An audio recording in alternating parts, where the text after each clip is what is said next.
Let me ask you this, how often do you snap hook a greenside bunker shot? Almost never. Almost never. So this would be a great way to do the form to help solve that problem.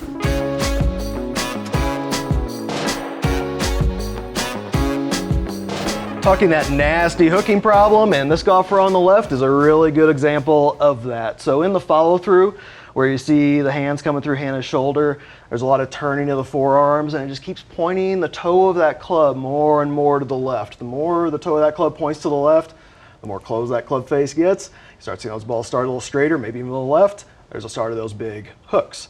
Now the formula for the anti-hook is over here on the right. So same point of the swing, but the forearms aren't turning nearly as much, and the toe of the club now is pointed off to the right.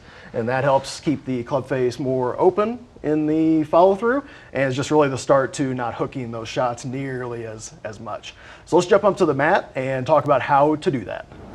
So Hannah, do this for me. Can you show me how you do the follow through for a greenside bunker shot? Sure. Just do your follow through and hold it.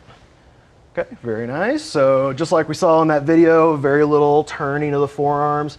Even just where the toe of the club is pointed, it's pointed back towards the camera. So the people watching this, it's pointed at them right now. Let me ask you this, how often do you snap hook a greenside bunker shot? Almost never. Almost never. So this would be a great way to do the form to help solve that problem. So a good way to start then would be just with a short little 50-yard shot. And while you're doing that, what you should expect to see is the ball not draw as much, or maybe even start to fade to the right a little bit. And that's perfectly fine as you're starting to practice this. So that's perfect, well done. That's the way I would absolutely start. Bonus tip on this one, definitely don't want to start trying to swing out to in as far as you can. That's a whole new host of problems. If you're seeing those draws, you have most of the form right. We just need to keep the face, get the face where it's less closed to the swing direction, start seeing less of those hooks. Cool.